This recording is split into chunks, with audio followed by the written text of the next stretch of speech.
네, 안녕하십니까. 3월 26일 연세대학교 보건대학원 융합보건의료대학원에 감염병 역학을 하고 있는 권준옥 교수입니다. 먼저 지금 경북 지역을 중심으로 산불로 인해서 소중한 생명을 잃으신 분들의 명복을 빕니다. 오늘은 제가 비록 감염병을 했습니다만 와일드 파이어, 최근 미국의 캘리포니아 큰 산불이 남의 일인 줄만 알았는데 국내에서도 이런 일이 아마 향후 기후변화로 다빈도로 발생하지 않을까 하는 우려가 되어서 미국 질병관리청 CDC의 와일드 파이어라는 사이트의 내용을 간략하게 공유하면서 저도 좀 더 비록 감염병을 연구하고 있습니다만 이런 자연재난에 대해서도 깊이 있게 고민을 해보겠습니다. 미국의 Wildfire and Your Safety라는 사이트에 보게 되면 이러한 산불을 중심으로 한 와일드파이어, 자연에서 발생하는 화재가 어떻게 우리 몸에 영향을 주는지를 먼저 정리를 했습니다. 와일드파이어에 나오는 스모크, 그 연기, 가스 등이 우리 몸에 영향을 주어서 여러 가지 증상, 기침부터 시작해서 잘못하게 되면 심박동을 빠르게 한다든지 흉통을 일으킨다든지 증상을 쭉 나열을 했고, 과연 어떠한 사람들이 위험한가 크게 세 부류로 구분을 했습니다. 첫 번째는 만성 질환을 앓고 있는 사람, 특히 아스마, 천식, 그리고 COPD, 만성 폐쇄성 폐질환, 그리고 만성 콩팥 질환이나 심장 쪽에 질환이 있는 사람들, 크게 묶어서 이런 만성질환이 있는 사람들이 위험하고, 두 번째로는 임신한 여성, 그리고 아이들, 마지막으로는 이 산불에 대응하는 리스폰더들, 산불 진화 요원 등을 말하고 있습니다. 와일드파이어에 대해서 주의해야 될 점을 일단 좀 나열을 했고요. 과연 우리가 이제 어떻게 주의를 기울여야 되는지도 일단 정리를 좀 했습니다. 와일드파이어와 관련해서 이제 예를 들어 만성질환을 앓고 있다 하게 되면은 일단 1년 중에 와일드파이어가 시작되는 기간이 있을 테니까 대개 우리나라도 늦겨울, 이른 봄 요럴 때 산불이 많지 않습니까?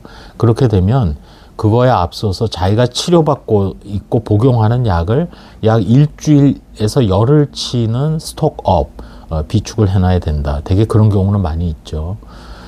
그리고 만약에 고립될 경우에 대비해서의 대책도 여기 써 있습니다. 다만 이 부분은 미국이기 때문에 우리가 고려를 해야 되는 거고, 와일드파이어가 생기게 되면 당국의 경보라든지 안내 즉시 잘 따라야 되고, 만약 야외로 어쩔 수 없이 나가야 된다 할 경우에는 여기서는 미국 정부의 환경연구소 NIOSH라는 기관이 있습니다만 거기서 승인한 N95 레스피레이터를 착용하도록 그렇게 권고를 하고 있습니다. 이 N95 레스피레이터는 2살 이상의 아이들도 착용은 가능한데 피팅되진 않는다. 성인용으로 대부분 제작되어 있기 때문에 아이들에게 딱 맞지는 않는다는 내용이 있습니다. 일단은 와일드파이어가 야생 산불이 잡힌 다음에도 안전하게 머무는 것이 매우 중요하다는 얘기를 하고 있습니다. 그러면서 각 질환별로 아스마 같으면 어떻게 해야 되고, 산불 전후로 COPD면 어떻게 해야 되고, 당뇨병이면 어떻게 해야 되고, 심장질환이면 어떻게 해야 되고 하는 것들을 정리를 쭉 해놨습니다. 예를 들어서 아스마 경우에는 와일드파이어 중에 여러 가지 스모크가 일어나고 있는 상황이 되면 자기를 치료해주는 의사들의 안내에 잘 따라야 되고, 그리고 만약에 어떤 천막이라든지 쉘터, 대피처로 가게 되면 담당자에게 분명히 자기와 또 자기 아이들 중에 천식 환자가 있으면 천식이 있다고 얘기를 해줘라. 그게 이제 행동 지침으로 되어 있습니다. 이런 부분을 읽어보면서 이런 야생 산불이 일어나게 되면 매뉴얼을 따로 저도 한번 봐야 되겠습니다만, 이 매뉴얼을 사실은 산불 다발생 지역의 주민뿐만 아니라 주민들을 치료할 의료기관의 의료진, 또 대응하는 요원들, 당국자부터 숙지하고 훈련이나 매뉴얼화 해야 되겠다, 그런 생각을 하게 됩니다. 그리고 After a Wild Life, 와일드파이어, 야생 산불이 지나간 다음에는 나의 천식 증상이 또 악화가 됐는지 등등등 이렇게 이제 지침화되어 있습니다. 이 부분은 지금 말씀드린 거는 크로닉 디지즈와 관련된 거고, 그리고 만약에 와일드파이어가 발생했을 때 임산부면 어떻게 해야 되느냐.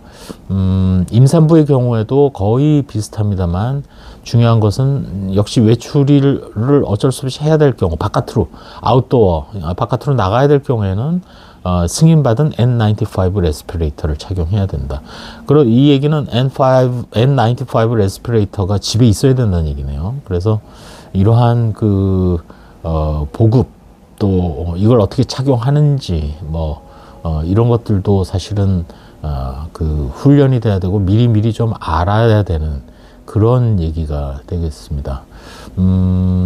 따라서 이제 행동 지침에서 중요한 것은 결국 당국의 지시에 잘 따르고 자기 스스로의 건강 상태에 따라서 미리 필요한 약을 다 준비를 하되, 어쩔 수 없이 밖으로 나가야 될 경우가 당연히 생기지 않겠습니까? 지금처럼 피난하라든지 등등의 얘기가 나올 때 그때 스모커에 노출이 안 되게 하려면 승인된 N95 레스피레이터를 착용하라는 것이 전체적인 지침의 핵심입니다. 그러면서 N95 레스피레이터를 어떻게 사용하는지도 별도의 지침을 통해서 알려주고 있습니다. 이거는 사실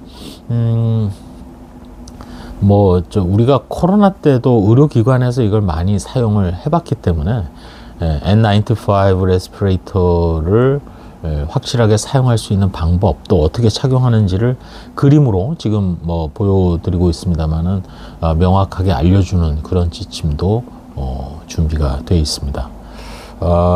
오늘은 와일드파이어와 관련해서 미국 질병관리청의 지침을 아주 간략하게 살펴봤는데, 결국 남의 일이 아니네요. 이제는 지구상에 어디서 무슨 일이 발생하면 그거에 대한 대응을 우리가 꼭 해야 되는 그런 그런 시기에 살고 있다는 것을 다시금 되새김질하게 됩니다. 다시 한번 아까운 생명을 잃으신 분께 명복을 깊이 빌고, 또 지금 재난 상황에서 피난하신 분들의 안전을 기도하고, 또 이런 일이 언제든 다시 발생할 수 있기 때문에 이것을 또 깊이 있게 준비하고 있을 당국자들의 건승을 또 기원합니다. 감사합니다.